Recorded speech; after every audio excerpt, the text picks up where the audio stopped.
की पहचान की जा रही है और फिर जल्द ही उन्हें हिरासत में लेने की कार्रवाई पुलिस शुरू करेगी। ठीक है, शुक्रिया आपका विनोद जानकारी के लिए। आगे बढ़ते हैं, भोपाल से इस वक्त एक बड़ी खबर सामने आ रही है। सीएम राइज स्कूल में टीचर ने नमाज पढ़ी है। प्रिंसिपल ने शो कॉज नोटिस जारी कर दिया है। नमाज पढ़ने के मामले में शिक्षिका को नोटिस जारी हो चुका है। शिक्षिका से 3 दिनों के अंदर जवाब मांगा गया है। धार्मिक गतिविधियों को लेकर शासन ने अपने निर्देश पहले से ही स्पष्ट रखे हैं। ड्यूटी के दौरान क्लासरूम में नमाज नहीं पढ़ी जा सकती, लेकिन इन नियम का उल्लंघन एक बार फिर से सामने आया है।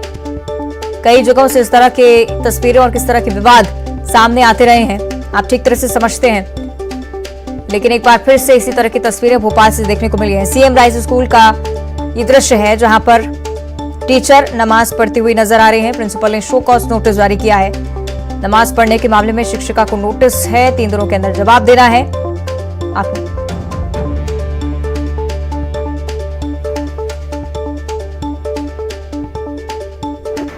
सभी को इस बात को बहुत स्पष्ट कर दिया है कि अगर हम सरकारी भवन में हैं, सरकारी सेवा में हैं और सरकारी कार्य में संलिप्त हैं, तो सरकारी कार्य अवधि में या कार्यालयीन समय में हम ऐसी कोई भी अपनी आस्था से संबंधित प्रैक्टिसेस स्कूल में ना करें, जिससे कि किसी एक धर्म विशेष के बारे में लोगों के विशेष कोई संदेश जाए। हमें निरपेक्ष रहना है सभी स्टाफ सदस्यों को, और जिन मैडम का ये फोटो आया है मैं उनको नोटिस दूँ। सही, रंजना हमारे साथ इस पर लाइव जुड़ रहे हैं, उनसे हम चर्चा करेंगे। रंजना, स्पष्ट निर्देश के बावजूद इस तरह की तस्वीर सामने आई है, क्या कुछ कार्रवाई आगे हो सकती है, विस्तार से जानकारी।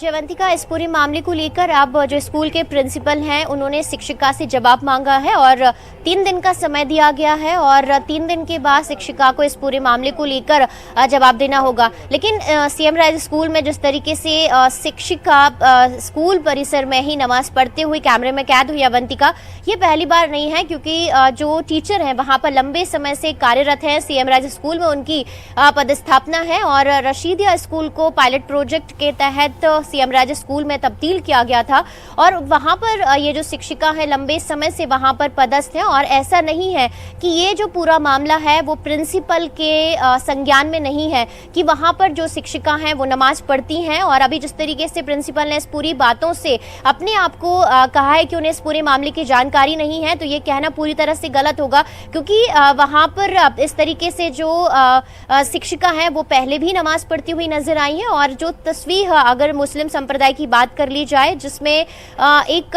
तरह की माला जपने का 99 तरह जो मंत्र होते हैं वो जपते हैं और कुछ इसी तरह की तस्वीर वो हाथों में लिए हुए पहले भी कई बार नजर आ चुकी हैं स्कूल में, कक्षा में बच्चों की पढ़ाई के दौरान। तो ये बहुत ही ज्यादा गंभीर मामला है कि आखिर जो प्रिंसिपल हैं वो इस पूरे मामले से अनभिज्ञ कैसे रहे और क्यों इतने दिनों से इस पूरे मामले को नजरअंदाज करते रहे। और अब जब ये पूरा मामला कैमरे में कैद हुआ है तो इसको लेकर वो कह रहे हैं कि उन्हें इस पूरे मामले की जानकारी नहीं है, बल्कि सीएम राइज स्कूल इसलिए तैयार किए गए हैं ताकि शिक्षा के स्तर में सुधार किया जा सके, रिजल्ट को बेहतर किया जा सके और गरीब और तमाम मध्य प्रदेश के जो बच्चे हैं उनको बेहतर एजुकेशन दी जा सके निजी स्कूलों की तर्ज पर। लेकिन अगर शिक्षा के मंदिर में ऐसी कुछ चीजें होती रहेंगी अवंतिका, तो शिक्षा का स्तर कैसे बेहतर होगा और जो बच्चे हैं शिक्षिका के सामने तमाम चीजें हैं वो बेहतर तरीके से कैसे सीखेंगे। कई तरह के सवाल खड़े होते हैं जिसमें प्रिंसिपल भी इन सवालों के दायरे में आते हैं, जो अभी अपने आप को